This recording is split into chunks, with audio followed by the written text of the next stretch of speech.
Movie की starting में हमें कोर्ट का सीन दिखाया जाता है। यहाँ पर हम एक बोडिल नाम की जज को देखते हैं। वो केस पर सुनवाई कर रही थी। यहाँ हमें पता चलता है कि उसकी लाइफस्टाइल में बहुत प्रेशर है। हम देखते हैं कि अपना काम खत्म करने के बाद वो वहाँ से जाने लगती है। अपने कलीग को बताती है कि इस वीकेंड पर वो घूमने के लिए जा रही है। पहले तो अपने बेटे को लेने के लिए जाती है। उसके बाद उसके हस्बैंड जहाँ पर काम करते थे वहाँ पर आए। हम उसके हस्बैंड को देखते हैं जिनका नाम था मिलान। दोनों फिर बात करते करते ड्राइव करते हैं तो मिलकर उनके फ्रेंड्स के पास गए। वो भी एक कपल था और उनका नाम था इजाबेल और लक। हमें पता चलता है कि इजाबेल और बोडिल ये दोनों मिलकर वीकेंड पर अकेले घूमने के लिए जा रहे थे। इजाबेल उसके हस्बैंड पर चीट करती थी। वीकेंड के नाम पर उसके मन में कुछ और ही चल रहा था। वो बोडिल को कहती है कि मैं तुम्हारे साथ नहीं रहूंगी, मेरे हस्बैंड का कॉल आ सकता है, इसी वजह से मेरा फोन तुम्हारे पास रखना, तुम अपना एंजॉय करो और मैं मेरा एंजॉय करूंगी। अगर फोन आता है तो बोडिल इजाबेल के हस्बैंड को बता सकती है कि वो उसी के साथ है, तो कोई भी प्रॉब्लम नहीं होगी। इसके बाद हम देखते हैं कि दोनों फिर अलग अलग हो जाते हैं। बोडिल अपनी आंट के घर पर चली जाती है तो उसकी सिस्टर यारा भी थी। हमें पता चलता है कि उन दोनों सिस्टर्स में इतनी ज्यादा जमती नहीं थी। यारा कहती है कि मेरा कुछ सामान यहाँ पर था, वो लेकर मैं यहाँ से जा रही हूँ। वो फिर वहाँ से चली गई। इजाबेल एक होटल के कमरे में रहती है। वहाँ पर वो बहुत एंजॉय करती है। बोडिल की कॉन्फ्रेंस थी और वो वहाँ पर गए। वहाँ पर वो अपने और इजाबेल दोनों के मोबाइल से फोटो खींचकर मिलान और लक को भेज देती है ताकि उनको लगे कि वो साथ साथ है। यहाँ पर प्रेजेंटेशन शुरू होता है। वहाँ पर हमारा और एक मेन कैरेक्टर जिसका नाम था सैमुअल ये प्रेजेंटेशन दे रहा था।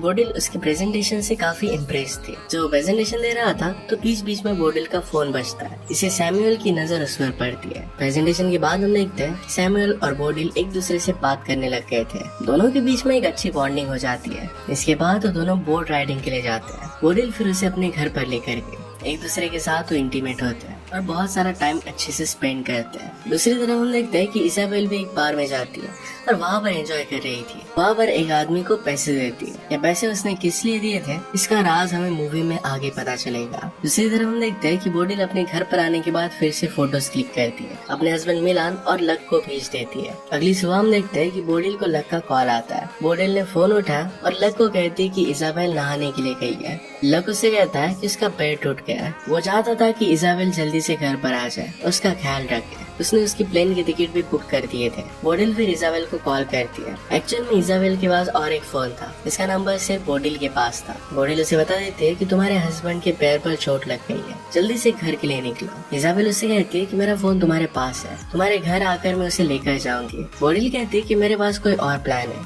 लेकिन घर पर तुम्हारा फोन मैं टेबल पर छोड़ दूंगी, तुम आकर लेकर जाना। इजाबेल इसके लिए मान जाती है। इसके बाद बोडिल और सैमुअल दोनों बीच पर चले जाते हैं। वो मिलकर बहुत मजे करते हैं। ये सब बोडिल तो एंजॉय कर रही थी पर उसे याद आता है कि वो शादीशुदा है। वो सैमुअल को क्लियर कर देती है, कहती है कि हम दोनों एक साथ हैं। इसका मतलब ये नहीं कि मैं तुमसे प्यार करने लग गई हूँ, मेरा हस्बैंड है और मेरी एक पूरी अलग जिंदगी है। आज के बाद हम दोनों के बीच में कोई रिलेशनशिप नहीं रहेगी, तुम अपने रास्ते चले जाओगे और मैं मेरे रास्ते। इस बात पर सैमुअल थोड़ा सा उदास होकर वहाँ से चला जाता है। इसके बाद बोडिल जब अपने घर पर आती है तो देखती है तो वहाँ पर बहुत सारा खून गिरा हुआ था। घर का सारा सामान बिखरा हुआ है। वहाँ पर वो इजाबेल की बैग देखती है तो काफी डर जाती है। डायरेक्टली पुलिस को कॉल करती है। जब पुलिस आते हैं तो बोडिल के साथ पूछताछ करने लगते हैं। बोडिल झूठ कहती है कि इजाबेल और वो साथ नहीं थे, लेकिन कुछ काम से वो बाहर चली गई थी। जैसे ही घर पर आए तो ये सब देखा। पुलिस यहाँ से ब्लड सैंपल वगैरह इकट्ठा कर चले जाते हैं। पुलिस के जाने के बाद बोडिल मिलान को कॉल कर बुला लेती है। कहती कि तुम लक को भी लेकर आना।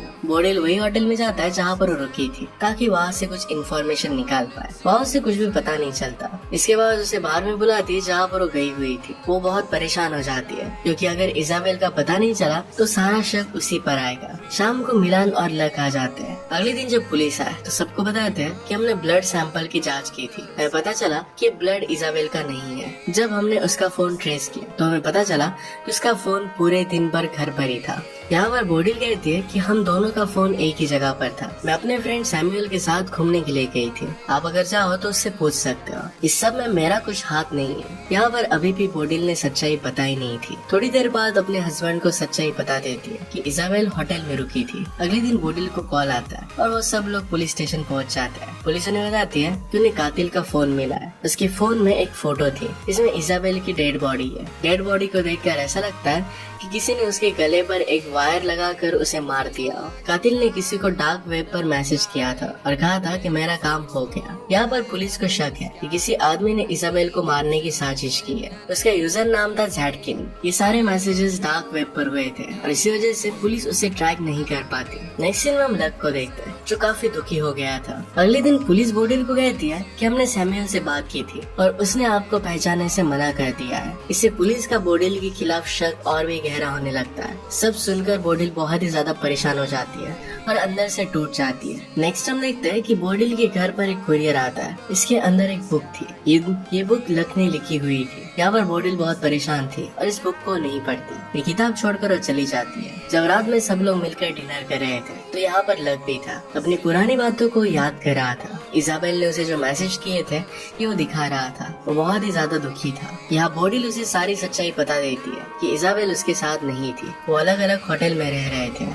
अगले सीन में हम देखते हैं कि बोडिल ने न्यू लॉयर हायर किया था। वो लॉयर को सारी सच्चाई बता देती है। वहाँ पर लॉयर उसे कहता है, देखो अगर तुमने अपना बयान बदला तो पुलिस तुम पर ही शक करेगी और झूठी गवाही देने के केस में तुम्हें जेल में डाल देगी। पर इस बार बोडिल ने डिसाइड कर लिया था कि पुलिस को सब कुछ सच सच वो बता देगी और ऐसा ही करती है। पुलिस ऑफिसर सुनकर काफी गुस्सा हो जाती है। पुलिस उसे कहती है कि हमारा सारा शक अब तुम पर ही है। क्या तुम्हें पता है कि अपना बयान बदलना कानूनी जुर्म है? बोडिल कहती है कि मैंने जो भी कहा ये सब कुछ सच है। रात को जब बोडिल सो रही थी तो वहाँ पर लक आ जाता है। उसे कहता है कि तुम अफेयर करती हो और खुद के जुर्म छुपाने के लिए मेरी वाइफ को बदनाम कर रही हो। लक बहुत ही दुखी था। वो कहता है कि मैं मेरी वाइफ से बहुत प्यार करता था, बस की जाने की वजह सिर्फ तुम हो। बोडिल बहुत डर जाती है लेकिन मिलान उसे लेकर जाता है। वो उसे कहता है कि लक अपनी सही हालत में नहीं है। वो बहुत ज्यादा दुखी है। वो जो भी कह रहा है इसे दिल पर मत लेना, वो धीरे धीरे ठीक हो जाएगा। अगले दिन इंटरनेट पर वो सर्च करती है कि सैमुअल कहाँ पर पड़ा था। एड्रेस मिलने के बाद वो सैमुअल को मिलने के लिए गई। उससे पूछती है आखिर में तुमने ऐसा किया क्यों? अपने बयान को तुमने बदल क्यों दिया?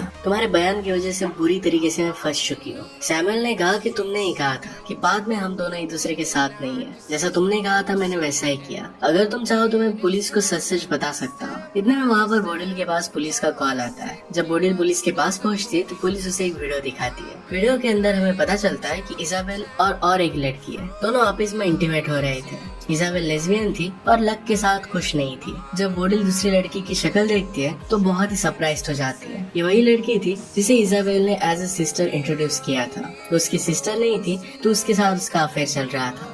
उसका नाम यारा था। पुलिस को लगता है कि यारा ने उसका मर्डर किया होगा, इसलिए उसका पासवर्ड अपने पास रख लेते हैं ताकि वो देश से बाहर ना जा सके। नेक्स्ट सीन में हम देखते हैं कि बोडिल लक से मिलने के लिए जाती है। उसकी दिमागी हालत अब सही नहीं लग रही थी। उसे समझाने की वो कोशिश करती है पर लक बहुत दुखी था। वो कहता है कि मैं इजाबेल से बहुत प्यार करता था, फिर भी उसने मेरे साथ ऐसा किया क्यों? वो बहुत दुखी हो जाता है। बोडिल भी इस बात से दुखी होती है। जब वो और मिलान किचन में जाते हैं तो अपने में ही खो जाते हैं जैसे कुछ हुआ नहीं था। अगले दिन हम देखते हैं कि यारा बोडिल से मिलने के लिए आती है। कहती कि मुझे इस देश से बाहर जाना है, लेकिन उसके पास पासपोर्ट नहीं था। बोडिल को एक डिवाइस देती है, किसी को बेहोश करने के लिए इसका यूज कर सकती है। बोडिल ने पूछा कि मुझे इस डिवाइस की जरूरत क्या है। यारा उसे कहती है कि जिस घर में मर्डर हुआ था ये घर तुम्हारा है। शायद इजाबेल को नहीं तो तुम्हें मारने के लिए कोई आया होगा।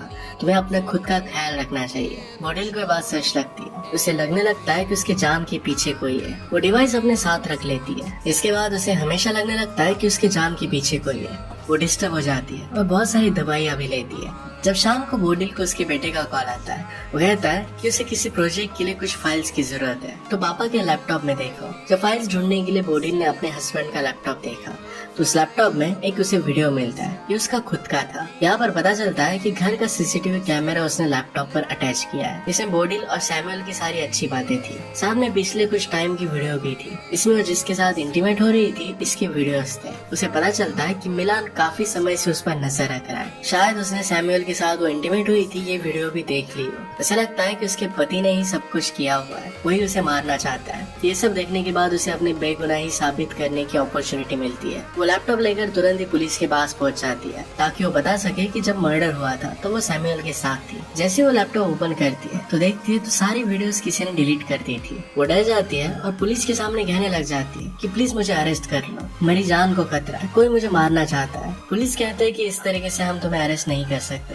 उसे वहाँ से जाने के लिए कहते हैं। बोडिल फिर अपने घर नहीं तो सैमुअल के घर पर जाती है। सैमुअल उसे शांत करता है। वो सैमुअल का घर देखने लग गई तो उसे पता चलता है कि सैमुअल के घर पर एक पियानो है। पियानो का एक वायर टूटा हुआ था। इजाबेल की डेथ भी वायर की मदद से की गई थी। इजाबेल बहुत ज्यादा डर जाती है। उसे लगता है कि सैमुअल ने शायद बोडिल को मारा होगा। वो डर कर तुरंत वहाँ से चली जाती है। वहाँ उसे सैमुअल के घर के बाहर मिलान मिल जाता है। मिलान उसे कहता है तुम किसी के साथ भी रिलेशनशिप रखो, मुझे इससे अब कुछ भी फर्क नहीं पड़ता। इसके बाद वो घर पर आता है। बोडिल बहुत ही स्ट्रेस में थी। अभी भी उसे लगता है कि उसका हस्बैंड ही मर्डरर है। मिलान उसका स्ट्रेस दूर करने के लिए उसे नींद की गोली देता है, लेकिन बोडिल इसको नहीं लेती। चालाकी से अपने मुंह में रखती है और मिलान के जाने के बाद इसे निकाल लेती है। अभी तक उसे किसी पर भी भरोसा नहीं था। उसे लग रहा था कि उसका हस्बैंड गोली देकर उसे मार डालना चाहता है। जैसे वो बाहर आती है तो देखती है कि लक ने बहुत सारी नींद की गोलियां ली थी। उसे लगता है कि उसके पति ने ही लक को मारने की कोशिश की है। बोडिल फिर यारा ने उसे जो डिवाइस दिया था इसकी मदद से अपने हस्बैंड को बेहोश कर देती है। पुलिस को फिर फोन करने के लिए जाती है। उसे लगता है कि उसके हस्बैंड ने सब कुछ किया है। मिलान उसे समझाने की कोशिश करता है कि उसने ये सब नहीं किया, पर उसकी बात नहीं सुनती। उसे वहाँ पर एक बुक मिलती है जो लक ने लिखी थी। लक अपनी किताब जैड के नाम से लिखता था। बोडिल को याद आता है कि जिस यूजर ने डार्क वेब पर किसी को मारने का कॉन्ट्रैक्ट दिया था उसका यूजर नेम जैड नहीं था। इसका मतलब है लक ने सब कुछ किया है। तभी वहाँ पर लक आ गया। वो बोडिल से कहता है मेरी बीवी की जगह पर तुम वहाँ पर होनी चाहिए थी। जो भी हुआ उसकी जिम्मेदार सिर्फ तुम ही हो। मैं तुम्हें नहीं छोड़ूंगा। लक उसे मारना चाहता था ताकि उसे लग रहा था कि वही इजाबेल को भड़का रही है। बोडिल मौका देखकर वहाँ से भाग जाती है। लक उसका पीछा करने लगता है। बोडिल भागते भागते समुद्र के किनारे भागने की कोशिश करती है। लक को तैरना नहीं आता था, फिर भी वो पानी में डुबकी लगा देता है। इसका फायदा बोडिल उठा लेती है और पानी में डुबा कर मार देती है। जब यहाँ पर पुलिस आती है तो सब कुछ सच्चाई उन्हें बता देती है। पुलिस उसे कहती है कि जो कॉन्ट्रैक्ट किलर था वो देश छोड़कर भाग चुका है। ये सब लक नहीं किया था। पुलिस फिर यारा का पासपोर्ट भी बोडिल को दे देते हैं। वो बोडिल को कुछ भी चार्ज नहीं करते क्योंकि उसने ये सब सेल्फ डिफेंस में ही किया था। हम देखते हैं कि मिलान बोडिल से बहुत गुस्सा था। वो अपने बेटे के पास अपने घर में रहने के लिए चला जाता है। उसने बोडिल को अब छोड़ दिया था। बोडिल लक की बुक में एक एड्रेस देखती है। वो होटल का एड्रेस था। नेक्स्ट सीन में फिर यारा को पासपोर्ट देने के लिए उसके होटल में गई। उसे पता चलता है कि यारा ने होटल छोड़ दिया है और अपने प्राइवेट एयरपोर्ट पर गई है। जैसे वो एयरपोर्ट पर जाती है तो देखती है कि यारा किसी लड़की के साथ है। वो लड़की और कोई नहीं तो इजाबेल ही थी। ये सब देखकर बोडिल बहुत कंफ्यूज हो जाती है। यारा और इजाबेल फिर मिलकर पूरी कहानी उसे बताती है। इजाबेल उसे बताती है कि एक दिन जब मैंने लक का लैपटॉप चेक किया था तो लक ने तुम्हें मारने के लिए $20,000 दिए थे। इजाबेल को डार्क नाइट का कातिल अब पता चल चुका था तो उसने दुगनी कीमत देकर उस आदमी को कहा कि देश छोड़कर चले जा। उसने फिर यारा से मिलकर साजिश रची। उन्होंने जानबूझकर एक झूठी मर्डर मिस्ट्री क्रिएट की ताकि लक से वो छुटकारा पा सके। उन्होंने सारी फेक फोटोज निकाली थी ताकि पुलिस को लग सके कि इजाबेल की डेथ हो चुकी है। डार्क नाइट की आईडी भी उन्होंने ही क्रिएट की थी। बोडिल के घर पर पार्सल भी उन्होंने ही सेंड किया था ताकि बोडिल जब इसे पढ़े तो पुलिस को सब कुछ बता दे। उन्हें पता था कि अगर उन्होंने बोडिल को सब कुछ पहले ही बता दिया तो उनका साथ नहीं देगी क्योंकि वो जज है और उसे हमेशा लीगल चीजें अच्छी लगती थी। बोडिल फिर यारा को उसका पासपोर्ट दे देती है। वो प्लेन में बैठकर चली जाती है। हम देखते हैं कि बोडिल को सैमुअल का कॉल आता है। वो उसे लाइक करती ही थी तो उसी के पास चले जाती है। इसी के साथ ही मूवी एंड हो जाती है। अगर आपको एक्सप्लेनेशन अच्छा लगता है तो प्लीज लाइक और कमेंट जरूर कर दीजिएगा। मैं बहुत सारी मूवीज लेकर आते रहता हूँ तो प्लीज चैनल को सब्सक्राइब कर दीजिए और बेल नोटिफिकेशन आइकन दबाना मत भूलिएगा। हम फिर से मिलेंगे और इन नए के साथ। तब तक के लिए थैंक यू और आप अपने आप का ख्याल रखिए।